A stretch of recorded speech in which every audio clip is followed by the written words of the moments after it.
It's time to get your geek on with Dave Gramillion. Ah, yes. Welcome here. I am Dave Gramillion. This is Get Your Geek On, powered by Southtown Games on Pleasanton Road, near Loop 410 on the south side of San Antonio, where your gaming family wants to welcome you. Here we will talk Star Wars, Star Trek, DC, Marvel, video gaming, really all things geek that have dominated this little world of ours. You see, geek is, well, it's not what it was 20 or 30 years ago. Geek is in. Geek is very in. Geek is now the mainstream, and we are here to talk the latest and greatest that is geek right here on 9:30 a.m. The Answer Talk Radio and 9:30 a.m. TheAnswer.com. This is Season 2, Episode 25, and tonight we are going to welcome in a very special guest here shortly. He is the epic, the legendary, the long-lasting, and just amazing puppeteer, which is Mike Quinn. He'll be on here shortly. We have some Marvel news, just a little bit of Marvel news that we're going to talk about because Infinity War decided to break the web in a most spectacular fashion. There's a lot of finger pointing going on at the DCEU and Warner Brothers now that Justice League has just, let's just say, massively underperformed. I don't want to say bomb because it's a $500 million movie. You don't want to say that it bombed, but at the same time, it definitely underperformed. We'll talk about that. We are beginning our countdown to The Last Jedi, and Daisy Ridley and Rian Johnson did an interview with the Rolling Stone magazine. We want to talk about what they had to say. It concerns Daisy's future in Star Wars, and it's big-time news that we'll get to at the bottom half of the hour. And then we're going to wrap things up by talking Marvel, and then more Marvel on top of that. Goose and Minion want to talk also a little bit about the DC crossover epic that has occurred this past week. We'll get into that as well. All right, before I bring on our guests, I want to make sure that I have everything that I need in order to run the premier talk radio show for geeks across the United States. And the first thing I got to have something to drink. Because if you're going to talk for almost an hour, then, you got to have a little something to wet the whistle. I also like to have a back scratcher on hand. That way, when you get that one spot in the middle of your back that, you just can't reach, I don't want to sit here and be squirming trying to get that with Mike Quinn on the phone because that's not professional in any way, shape, or form. Also, if you're going to have a geeky talk radio show, a geeky podcast, YouTube channel, whatever, by God, you better have yourself a lightsaber. And this is a gift to me from my friends over at Saber Forge. This is True Blue, replacing Old Blue, my lightsaber of many years, which has officially been retired. So thank you, my friends over at Saber Forge. And also want to make sure that I have my sonic screwdriver of Doctor Who fame. So we're covered there as well. So I also want to make sure that I'm wearing geeky apparel as well. I'm geeked out, ready to go here, and I've got that covered. I am wearing, in honor of Mike Quinn, I do have my Rebel Alliance hat on, so I've got that covered. And I'm also wearing my classically trained t-shirt, which has a picture of the old-school 8-bit NES controller on it. An elegant weapon, but a more civilized age. Ain't that the truth? Alrighty, so that covers me, but let's go ahead and introduce the rest of our crew here. My left, looking to your right across the radio dial, you will see the founder of the Star Wars Society of San Antonio, the Grand Poobah, Grand Admiral, Grand High Muckety Muck. He is Peter Gonzalez. He is our minion.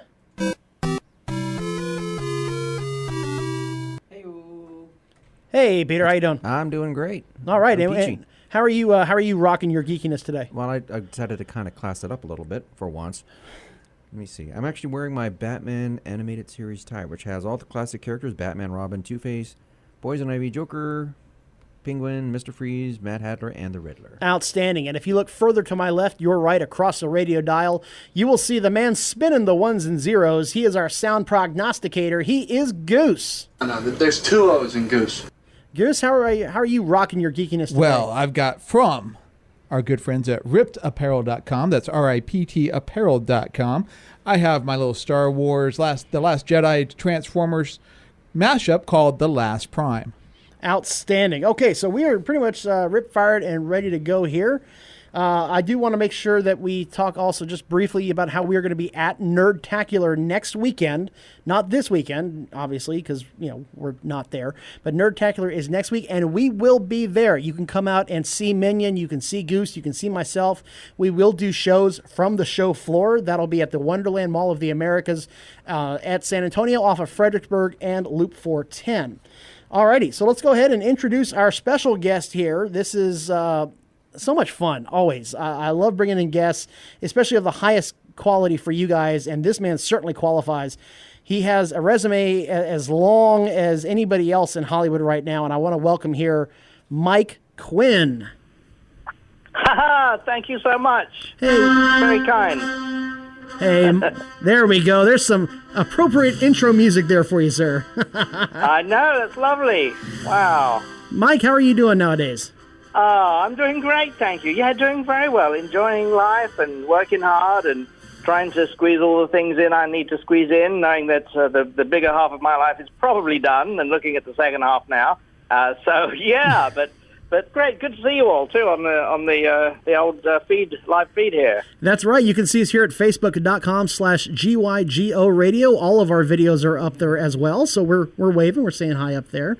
Now your career started back in 1981, and it's encompassed The Muppets, Dark Crystal, Mother Goose Stories, Little Shop of Horrors, Labyrinth, Star Wars, both Return of the Jedi and now The Force Awakens and The Last Jedi as well. This has put you in a position to work on a variety of positions, both large and small projects and large and small puppets. What would you say that working as a puppeteer, what have you really enjoyed? What have I really enjoyed? Well, let's see. That's a long answer to a question. I actually started in 1980. The films were released in 81, so that's probably where you got the date from. But yeah, let's see. I really just enjoy, I think, the family. I love being on set.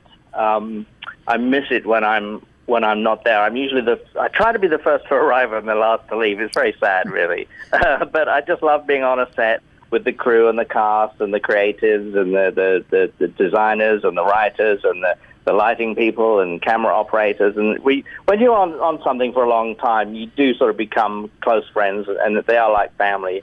So I think I like that the most, just showing up every day and wondering what we're going to do that day, and performing, So the thing I like the least is when it comes to an end, and you just have to go home and it's all very sad. It's almost like it's a fraternity at that point with everyone that you're working with. Yeah, because everyone's kind of in the trenches together, and, everyone has to help each other out to get these things to work, because sometimes what we're trying to achieve is so hard, it's almost impossible.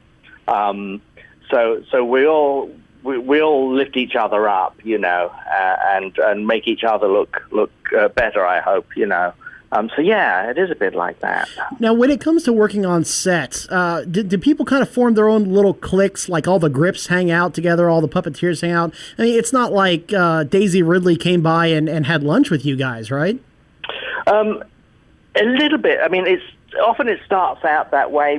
People gravitate towards their own familiar faces. Oh yeah, how you doing? And they'll have all the puppeteers will have breakfast together and things like that. But as the shoot wears on, then that shifts really quickly. Because as soon as people understand who each other is and they get to trust and like them, then pretty well everyone's the same. And so yeah, you have lunch with Billy Lord and stuff. It's really cool. I like that. And offset, you get to hang out and chat about things with Anthony Daniels and with Oscar always gives me a nice big hug, and John Boyega he's such a big Nine Numb fan. He was excited telling me that he was playing Nine Numb in Battlefront. So it's really cool, actually. People do tend to.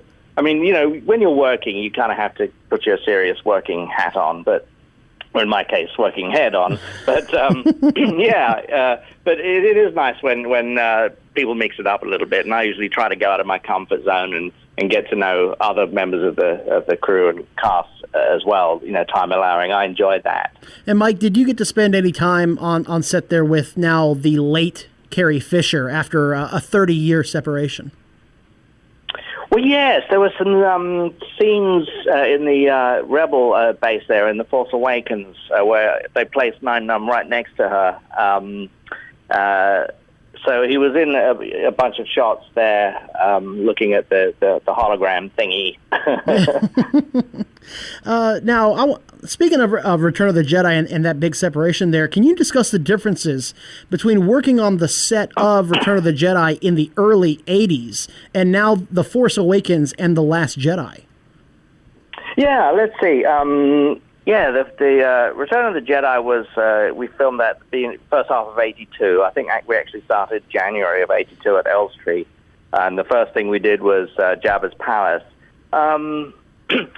We came hard off of the Dark Crystal, basically, with just, I think, a few months in between. So straight out of one set of creatures into another in the same studio, and often with a lot of the same crew and same, it's kind of neat going back into that. I'd say the, coming out of a Henson project, Jim was all about the puppet. He was all about the creature. And so, these things were state of the art. And when we went on to Jedi, they were having to figure out, oh, wait, how do we do these things? And so in a way, the creatures were a lot more basic and cruder. But they were also generally secondary. Most of them were sort of background and crowd, the actual creatures in Jabba's palace. And the few that were featured more had more mechanisms in and things like that. So there was a difference there where the puppets weren't necessarily the stars of Star Wars compared to Dark Crystal, say, but then coming back, I think it was almost 33 years apart, I think, or thereabouts, between Jedi and The Force Awakens. JJ used film again. I thought I'd never see film again. It was so lovely to see that and hear that and be around film. It's really interesting. And let's see, but otherwise, a lot of stuff was, one of the biggest differences was lighting. Lighting always used to be so hot and crude by today's standards. I guess film sensitivity has improved as well, and lenses and that kind of thing. But lighting definitely, now it's all sort of minimalist and soft reflected lights, and they just don't seem to need to pump as much into the set anymore. The lights are a lot cooler, I guess, too. So that is the biggest difference that I see. But otherwise, everything was kind of the same. There's the ships, there's props, there's the sets, and the smell of everything, and it was kind of like stepping back in time. It was a real gift. It was very surreal. I know other people have used that word before, that it's surreal coming back into it, but it's just very magical returning. And for me, now I have legs. I can actually walk around. I'm not stuck, under a puppet being shoved about. I can look through his eyes now, finally, through Nien Nunb's eyes, and act next to all these guys. It's a beautiful thing. It really is. We're talking with Mike Quinn here on 9:30 a.m. The Answer Talk Radio and Get Your Geek On. Mike, can you talk about the directorial differences between what J.J. Abrams would do on set and Rian Johnson? Oh, interesting. Between the two of them. Yeah, you know what?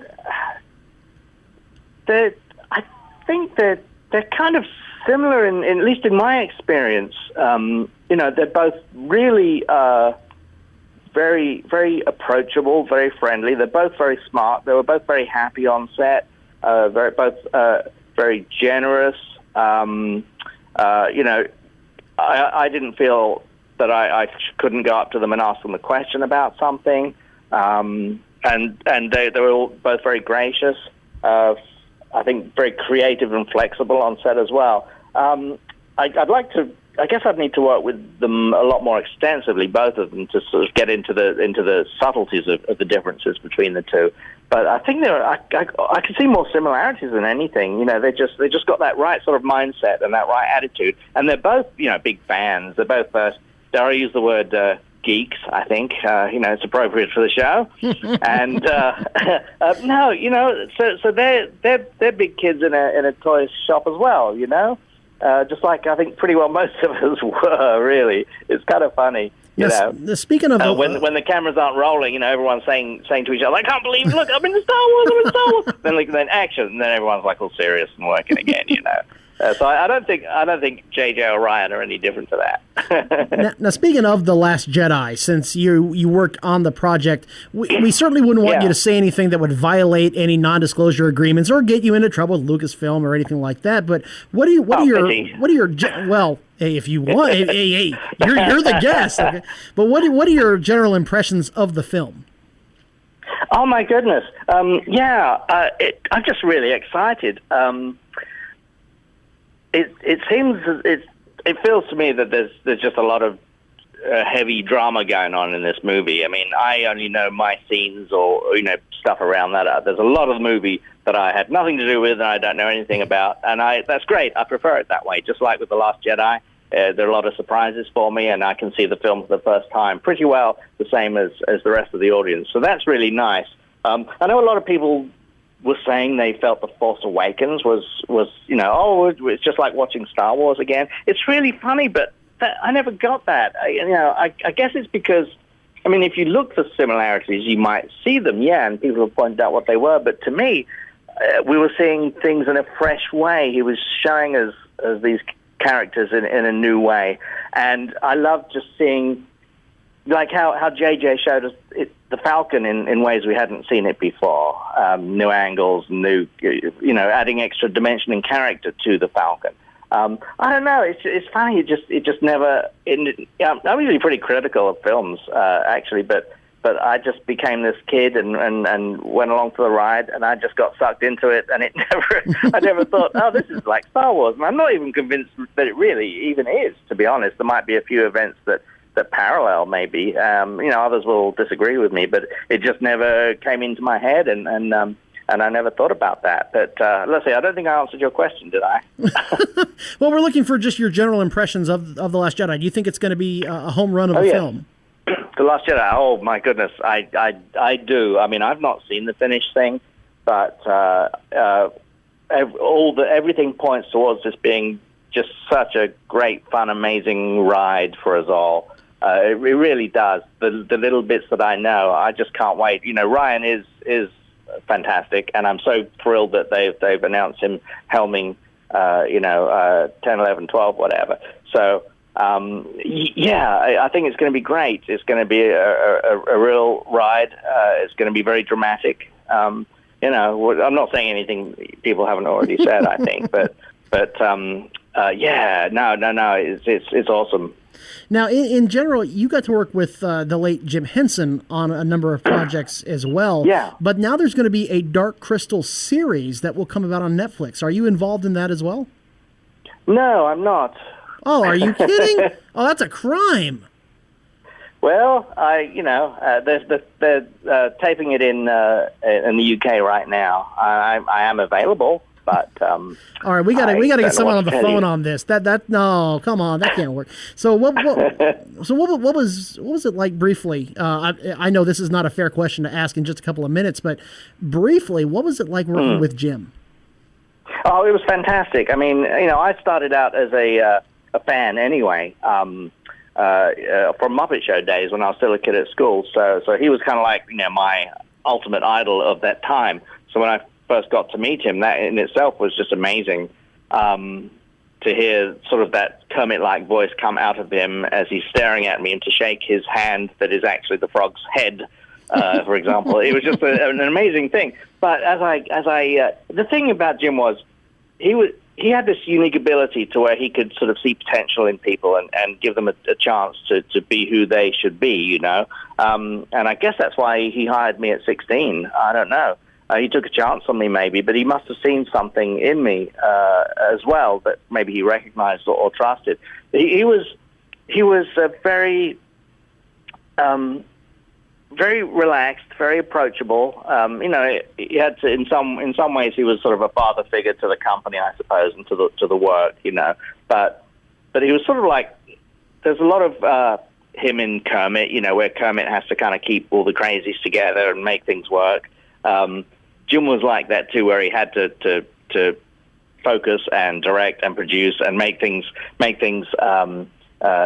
succeed in a creative way. But then there's the other side of Jim, which was really fantastic, is when he could just stop putting his director and producer hat on and just put a puppet on and just play and become that kid. He had so much joy when he was doing that, put a puppet on and singing and dancing, and sometimes I'd watch him and Frank do some stuff with Kermit and Fozzie, and they'd just be cracking each other up with tears rolling down their cheeks. It was such a wonderful thing to see, So he was all those things that you think he would be and that you've heard about, and then some too. He was a very gracious, generous, creative man. He was very unique, and he will always be missed, definitely. But I'm just so grateful that I had the opportunity to work alongside him and assist him with his characters and that kind of thing. We're speaking with Mike Quinn here on 9:30 a.m. The Answer Talk Radio and Get Your Geek On. The last question here, we only have a few minutes left. I do want to thank you for taking the time out to talk to us here. Thank you. Yeah. Now, if Marvel comes calling for whatever reason, they want help with puppetry on one of their films, either one that has already been done or one they're doing in the future. Since they're owned by Disney, we're going to assume that they're going to let you work on one of their projects. What superhero film from Marvel are you going to want to work on? Oh, that's so funny. I did accidentally walk into Marvel's offices by mistake when we were on the Muppets. I got off at the elevator at the wrong floor, and I was in their offices. However, I was actually asked to work on a Marvel film once before, and that would have been the Ang Lee's Hulk as an animator. I was at ILM at the time animating, but I didn't really sort of want to do that kind of stuff. But anyway, to answer your question, when I was a younger lad, I had this paperback reprint of all the original Spider-Man comics, and I guess that was my sort of first real introduction to that kind of stuff. So I would Spider-Man. He's Marvel, isn't he? Is he Marvel? Yes, he is. He is now officially. Okay. Oh, okay. There we go. Well, then I guess if I had to choose, then it would be something like that. But with that said, I would actually also be quite happy to act outside of the puppet as well, instead of hiding inside or under a puppet. So, I'd like a challenge. I would like to move outside of my comfort zone and perform. So as long as I'm performing now, you know what? I don't mind. It's fantastic. That'd be outstanding. We got to get the Russo brothers on to talk about getting you on set one day. So, yeah. All right. So, Mike, we want to thank you for taking the time out and calling in here on 9:30 a.m. The Answer. We look forward to talking to you again in the future. That's awesome. Me too. Thank you so much, and keep on trucking. And may the force be with y'all. Outstanding. Thank you, sir. Cheers. I love how he ends it with y'all. That is tremendous. I love the accent comes through tremendously. That is fantastic.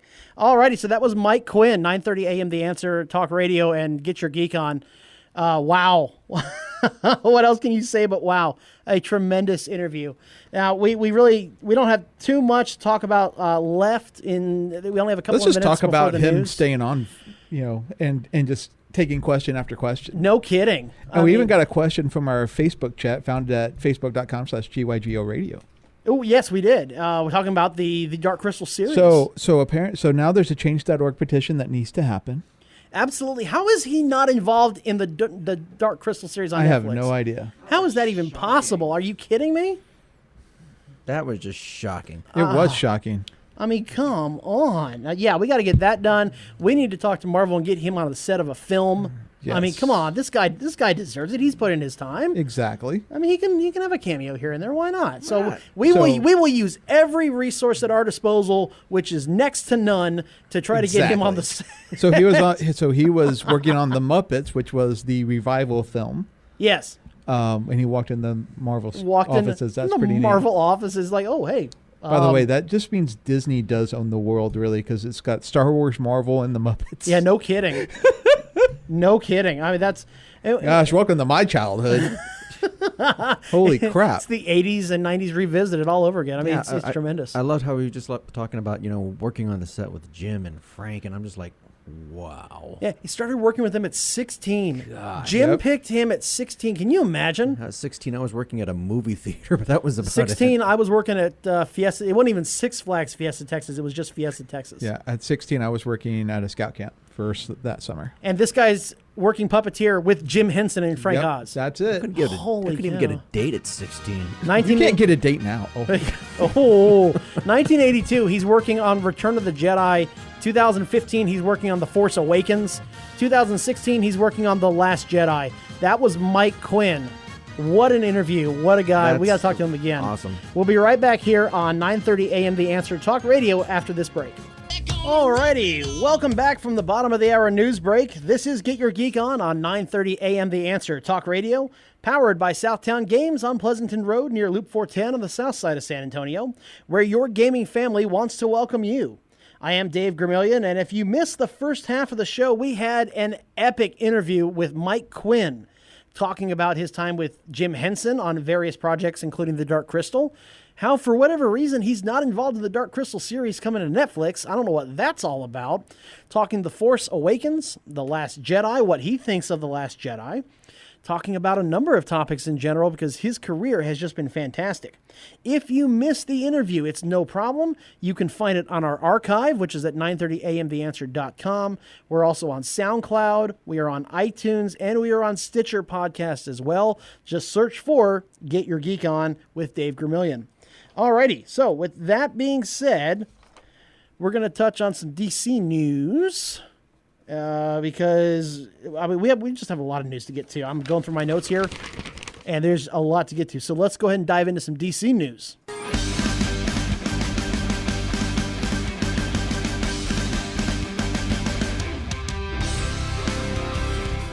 Alrighty, as of Thursday, Justice League had been out for a whopping 13 days and had not grossed $500 million yet. Congratulations, though, it did pass the Mummy remake with Tom Cruise. It took him 10 days to do that. So it's not a bomb. It's going to make at least $500 million, but it's certainly not going to be the juggernaut that Warner Brothers was hoping that it would be. And things are starting to get ugly over at Warner Brothers. The fans, well, they blame the critics, the media elite, and they blame Rotten Tomatoes. Because, if you all hadn't given us such lousy reviews, then people go see it. Of course, these are the same people that tell me, if you really like a movie, you won't listen to the critics. But then the critics don't matter, but they do, but they don't. Alrighty, well, whatever. So Zack Snyder's son, has come out and blames the studio. Now, Zack Snyder has admitted he hasn't seen the film yet. He said that in a press release. He hadn't watched it yet. He wasn't even at the premiere? Not that I'm aware of. So, but his son has blamed the studio, saying, quote, "It is clearly not what it could have been due to the meddling of Warner Brothers and the forced comedy." Yeah. May I? You may. Mr. Snyder Jr., listen to this. Your dad that comic book movies are supposed to be fun. They're supposed to be, in some cases, very funny. They're not supposed to be this long, drawn-out venture into the human condition, because 300, great film for what it was, great source material. Zach's other films were good because the source material, he stuck to the concept of the source material. The Watchmen is supposed to be a dystopian, a dark thing. Superman's not. The Justice League, not. Now, I understand that if you kill Superman off, the next movie is going to be a little darker in the beginning. Yes. But it's not so much the studio's meddling, it's your father's take on filmmaking. I'm sorry, that's what it is. Because if he had started Superman with the Richard Donner type of Superman, that type of filmmaking, using the Superman that was available at the time, or even the pre-Crisis or pre-Flashpoint, yay, this would be a whole different thing. No one is to blame except really, honestly and truly, the tone that Zack Snyder set in Man of Steel. And some people would certainly appear to agree with you because now the backlash is starting to come back on Zack Snyder, as we thought it would. I mean, we predicted long ago that if the movie was a success, people would give credit to Whedon, and if it didn't work, they'd blame Snyder. That's just kind of the way it was going. Now, a report that has come out of The Wrap says that studio executives wanted to pull Zack Snyder off of Justice League after Batman Superman debuted, and did not do so well. But Greg Silverman, who was the executive at the time, said no, but even he was harsh on Zack Snyder.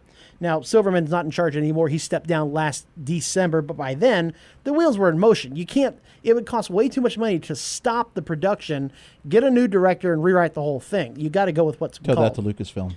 Well, yeah, they have Disney has that kind of cash. So Okay. Now, this has been interesting. During Justice League's opening credits, Oh, I need to go back and rewatch this. yeah, I remember seeing this, but it just didn't click at the time. The names for Joss Whedon comes up when we see a despondent homeless man on the street, and the scene immediately after features a placard he's holding which reads, "I tried." That's where it says screenplay by Torrio and Whedon. In Joss Whedon. So some people are saying that this is kind of a veiled message from Joss Whedon saying, "Hey, I tried. What do you want me to do?" But so far, other people are denying it. Those in the know are saying it's sheer coincidence that Joss Whedon's name comes up right before a sign that says, "I tried." Well, we have to look and see who the editor was and see if he has any issues with Snyder. It kind of makes you wonder a little bit. Yeah, it has to. That's definitely an editing thing and something that was not caught by Whedon or by Warner Brothers before they released the film. Well, again, probably like a lot of people out there, if you're listening to this, you're probably thinking to yourself, I didn't notice that. I don't think anybody else did either. They just watched the film. I don't think people caught that at all. And it probably is it's just coincidence. I seriously doubt that there's a lot to read into that. But a lot of finger pointing is going on nowadays, and I seriously doubt we will see Zack Snyder on another DC project. Yeah, like we were saying last week, it's time for him to move on. I think it is too. At this point, last time I checked, the box office was Thursday. It hadn't even crossed 180 million domestically. I mean, really, Zach, if you want to finish out a trilogy, make another 300 movie. Oh, wait. The second one didn't do so well. Never mind. But how much do you think this has to do with Warner Brothers' influence? It's really tough to say at this point, but I just think, and again, we're going to get into this with the Marvel point, but there's no one person that has a unique vision to execute on the DC side of things. Well, and because now of that, it gets muddled. Because from what I read, Greg and Zach were pretty tight. Yes, they were. Really tight. And so, they may have wanted to bring stuff in, but as long as Greg Silverman had veto authority, there's that. Which apparently he vetoed the opening scene. The opening scene that Joss Whedon wanted to do for Justice League was kind of the same thing that was already set up, with Batman fighting the criminal and then talking to Alfred in front of the criminal and then letting the criminal go. Remember that part? Uh-huh. Yeah. Apparently Joss Whedon wanted to do a lot more humor in there. But they axed it. They said, no, thanks. No. Right now, Justice League is 11th at the domestic box office. It did pass the Lego Batman movie, Get Out, and The Boss Baby, but it has yet to pass. It's still 10 million behind Dunkirk, and it's about 50 million away from The Fate of the Furious. It has to pass Dunkirk. It's got to get 10 million more domestically to crack the top 10. All right, so let's go. We had the holiday weekend. At this point, I'm like, oh boy! And if it didn't do this well, didn't rebound. It's going to have issues, sadly. And where we don't find issues though is down at Southtown Games. Yes, there you go. When we stop by Southtown Games, we have such a blast down there. We always have a lot of fun at Southtown. By the way, I have a Dragon Ball Z starter set now. Oh, okay, we got to play then because I got a couple of booster packs. Oh, I don't have any booster packs. I just have a starter set. Well, then I guess I'm going to win. But I also got a booster pack. I got the Arrow crossover pack for the DC deck builder. Nice. And what's really impressive about the people at Southtown Games is the people. Yes. You don't have to worry about wandering in and kind of shuffling around and getting lost because, you don't know what to play or how to take your game to the next level. The people at Southtown will be there with you. They know their games. They want to teach you those games. They're very knowledgeable. And when I say that they're waiting to welcome you, they really are. They will welcome you into the store. That's our friends at Southtown Games on the south side of San Antonio on Loop 410 near Pleasanton Road. I think that pretty much wraps up the DC talk that I had here. We do want to get into the crossover event if we have the time, but I'm looking at the clock here, and it's go, go, go. This is the fastest hour on radio. No question whatsoever. In fact, the next little bit of news we got to get to, we got to talk some Star Wars news. I'm looking forward to completing your training. In time, you will call me Master.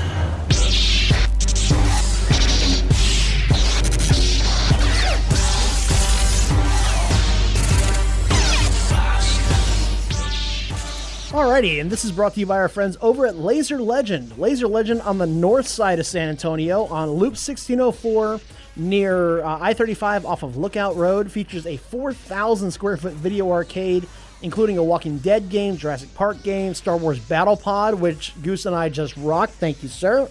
Boom. Bump that. It's a tremendous place to be. 2-floor laser tag arena. With a camping zone. Great party rooms where you can plan your strategy effectively and how to kill Goose most effectively. Indoor miniature golf.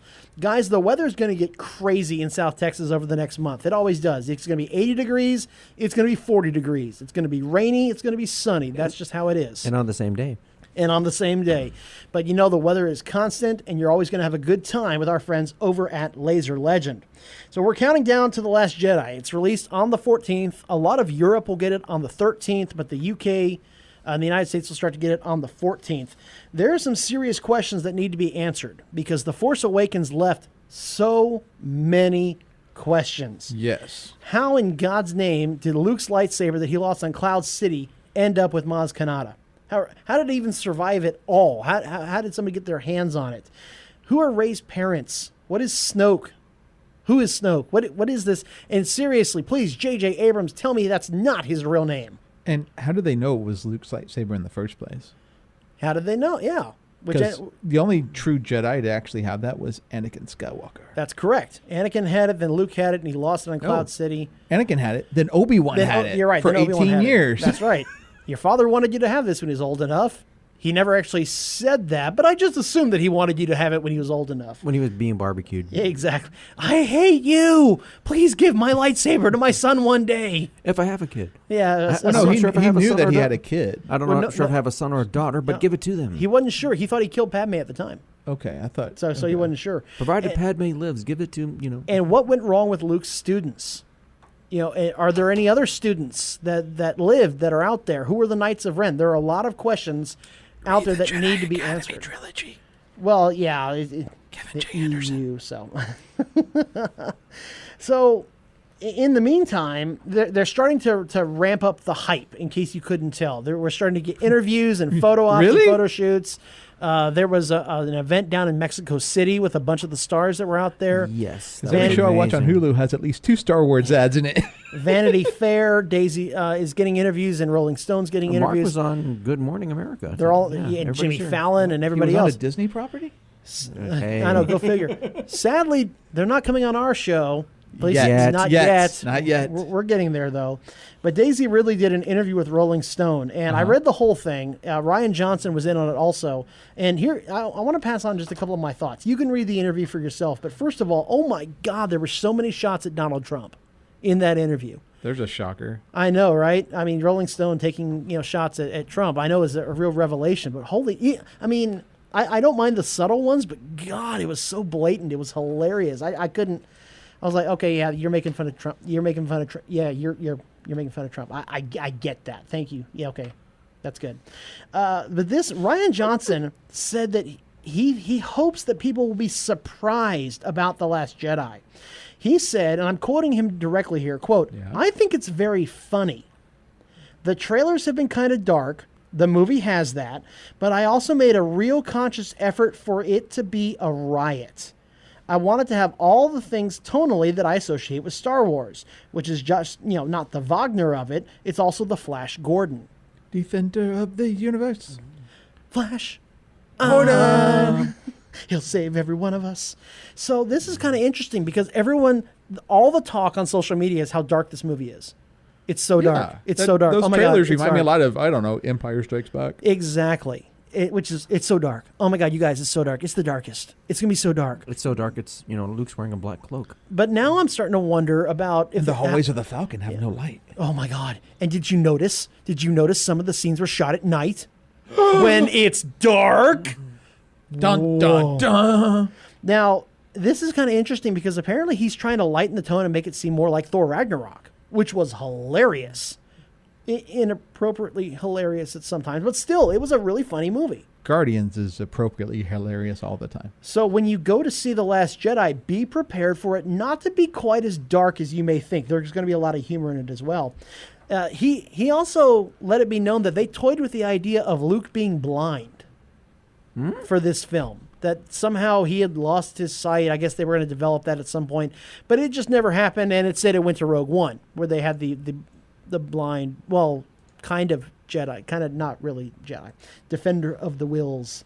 Now, this is where things really get murky. Daisy Ridley's interview, it was a lot of fun. I'll say this, but the one part that everyone's jumping out at is that she doesn't want to play the character after Episode 9. She's done with Rey after Episode 9. In fact, she's flatly against it. Well, they do have another trilogy coming out. Harrison Ford was done with Solo after Episode 3, and that didn't, or Episode 4 or 6, that didn't happen. So maybe in 40 years she gets to come back and, get... Yeah, who Get a knows? lightsaber through the heart. Right, yeah. You never can tell. In fact, here's what she said exactly. Quote, "No. For me, I didn't really know what I was signing on to." And then the reporter presses again, are you sure? And she says, "No." She says again, smiling a little. "No, no, no. I am really, really excited to do the third thing," she means the movie, "and round it out. Because ultimately what I was signing on to was 3 films. So in my head, it's 3 films. I think it will feel like the right time to round it out." So she's done. She doesn't want to play Rey after Episode 9. She has had enough. She's done. So Finished. she says now until she gets that next big check. Yeah, The royalties come in. About to say, because right now they're getting paid like almost nothing for these movies. Yeah. But the next one, when 8 figures start coming your way, it's going to be kind of hard to turn that down. Well, that was funny because I remember seeing a bit with Harrison at San Diego Comic-Con, and he was looking at all 3 of them and like, your life is over, and just enjoy this anonymity now. Pretty while you much. I can. mean, it's not exactly like she can go do the Great British Baking Show after this. Well, and to Harrison's, it's not like Harrison didn't have another franchise under his belt by the end of Jedi. That's true, but if you look at Mark Hamill and Carrie Fisher compared to Harrison Ford, I'm just saying, if Daisy Ridley's done, I mean, that's it. Well, really, let's go with, in all honesty, mainstream notoriety: Harrison Ford, Carrie Fisher, and then Mark Hamill. Well, if you're going to throw mainstream, mainstream, yeah, because the Joker and all that afterwards. So and Wing Commander and all of that. I also found out Daisy Ridley swears a lot. I'm going to warn you right now. If you're going to share that interview with your kids, you may want to have the permanent marker. NSFW. You may want to have the permanent marker handy. She swears like a sailor. I'm like just, a British sailor. No offense to sailors. Yeah, no offense. Yeah, absolutely. But wow. Okay, so that'll wrap up our Star Wars segment for this time. We'll talk more about that as we get closer to the movie. In 2 weeks away. Yeah, oh God, it's Hopefully everybody has their tickets. We have our tickets. We have our. Oh yeah, we're set. We're good. I'm going to go see it right after the show. And we'll do a review immediately afterwards, thanks to the Alamo Draft House, which is our exclusive home for watching movies. Yes, indeed. Speaking of watching movies and movie trailers, we're going to talk some Marvel news.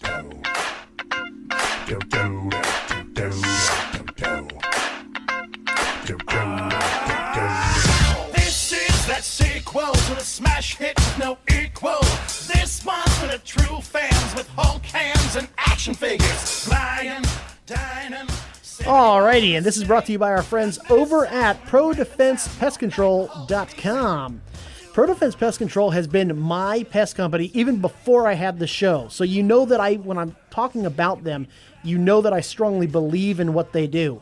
They have tremendous customer service. They want your home to be safe. They want you to be happy. And they want to be able to do whatever it takes to make that possible. Like we talked about earlier, the weather's changing. It's getting cold. It's getting warm. It's getting cold. It's getting warm. The ants, roaches, and scorpions and termites have got to go somewhere. And they're going to go into your home. Keep them at bay with our friends over at Pro Defense Pest Control. All right, so Marvel decided to break the internet. Everyone's talking about Justice League, Justice League, Justice League. And then the Infinity War trailer dropped, and the world went bananas. Yes. 42 million views in the first 24 hours. About 1 million, like in the first 2 hours. It was incredible. Well, 1 million from you. Yeah. About to say. All right, so initial reactions to the Infinity War trailer. Minion, go. I was like, whoa, wait, what's going on? It's like, okay, whoa, this wasn't in the San Diego trailer, but who cares? But I was just blown away. I was like, okay, this is what they've been leading up to. I can't wait for May. Goose, your initial reactions to the Infinity War trailer, and go. I really liked it. I thought it was a very good addition to the Marvel pantheon of movies, and I honestly think that this had more draw to it than the San Diego trailer, because now we actually have seen Thor. We haven't seen Black Panther yet, but so we're only one movie shy of actually getting to Infinity War, and I think this did a good job of servicing most, if not all, the characters that are going to be in the movie in a way that is appropriate given the lead up to now. For me, the initial reaction was intriguing. I don't think that this was the type of trailer like the Force Awakens trailer just got you so incredibly pumped. But this one, I think it's because you get to see, kind of like for the first Avengers movie, you're seeing all the pieces come together. They have teased Thanos, the Infinity Stones, and the Gauntlet since the first Avengers movie in 2012. Since the first, technically the first Iron Man movie. Well, technically... No, because the Thanos and the Gauntlet didn't show up until Avengers. That's the right. first Yeah. Actually, the With first the Infinity Tesseract. Stone technically showed up in Captain America, the first Avenger. Right, but we didn't know what it was at the time. So now we're starting to see all these pieces come together, and this is where DC dropped the ball, because we weren't excited to see all of their pieces come together for Justice League. But with Avengers, you're like, oh man, there's Vision. Oh, the Infinity Stone, they're going to rip it out of his head. Look, look, Thanos is, oh my God. Guardians and Thor, and it's all starting to come together. Oh, look, spider sense. Yeah, the spider. Yes. Hold on. What the heck is that? We're all looking at our arms right now going, except for Minion, he's all dressed up. Yeah, So. But still, I mean, you're seeing all of these pieces, all of these movies that you love. You love these movies. Or you and they're just all like starting them to quite a bit. And they're starting to come together. Yes. And that's the exciting part. But did you notice who we did not see in the trailer? You can't say Ant-Man, because you just got to zoom in really far to see him. Hopefully he's not getting eaten by the ants there in Africa, in Yeah, Wakanda. those ants are crazy out there. But Falcon. I didn't see Falcon. Nope, Falcon's in there. Was he? Yep, he was in the big battle scene. He was flying through, shooting with his twin machine guns. Quicksilver. Oh, He's too dead. soon, dude. Too soon. But we did not see Hawkeye. There was no Hawkeye. He's attached to the movie, isn't he? He is, but he was not. Yeah, but in. IMDb also said that what's-her-face from Star Trek Discovery, Captain Shinzo, was in 13 episodes at first. Well, and they also said that Benedict Cumberbatch was playing somebody else, not Khan. I forget his name, but so yeah, it was. Yeah, you can't always trust IMDb. However, Hawkeye was not in the trailer at all. No cameo, no brief, nothing. No Hawkeye. So Not yet. I found that to be interesting. Remember, he was going to retire in Avengers: Age of Ultron. And I have to wonder if the opening line of the trailer, and I don't mean the part where they're all talking about, how awesome the Avengers are. I mean the first line when Iron Man appears, if it's a little veiled shot at DC, because the line is, in time, you will know what it's like to lose. And of course, I've heard. It's okay. a couple Marvel's of been those. knowing that in the comics the last several years. hey-oh. Now, everything about Marvel is about to change with the Infinity War, and this comes from Kevin Feige. He did an interview with Vanity Fair, and I mean, Vanity Fair and Rolling Stone are just killing it right now. But the really impressive part with this is that he says a finale is coming. Quote, there will be two distinct periods, everything before Avengers 4 and everything after, and it will not be in ways people are expecting. Now, this goes back to our Star Trek 3 theory. Star Trek 3 They blow up the Enterprise. Star Trek Beyond, which is the third Star Trek movie again, they blow up the Enterprise. Iron Man 3. Iron Man 3, they blow up everything. Captain America 3. They blow up everything. Thor 3. They blow up everything. So in this one, guys, you need to be prepared for the third Avengers movie to change everything. To blow up everything. Now, also lending some credence to this is that the contracts are expiring for Robert Downey Jr., Chris Evans, Chris Hemsworth, Scarlett Johansson, Jeremy Renner, and Mark Ruffalo. All of these contracts are expiring. And if they want to keep on going with Marvel, they're going to demand big bucks. So everything is going to change with the third Avengers movie. Don't say I didn't tell you so, because you heard it here first. Black Panther is coming out February 16th. Ant-Man and the Wasp will come out. It'll be the first movie after the Avengers movie, which will be July 6th. So that'll begin Phase 4 officially, I guess? That will begin, I think we're on Phase 4. Now, this is interesting also. Marvel Studios, since 2008, has released 17 films that collectively grossed more than $13 billion. Wow. Now, how come nobody else has been able to duplicate this? Joe Russo, who's the co-director for the Avengers, says simple. They don't have Kevin Feige. One man, one voice, one vision. That's going to wrap it up here. A quick programming note. Next week, Minion has got a night gig, so we will have Alicia Felix. Alley Cat Cosplay will be in here, so you'll check out Alley Cat Cosplay and welcome her to the show next week. If you want to tweet at us, you can find us at GYGO_official. For Goose, from Minion, and for myself, I want to thank our sponsors, Southtown Games, Laser Legend, Pro Defense Pest Control, and The Mailing Spot. Thank you for listening. Be excellent to each other, and make sure to get your geek on every single day.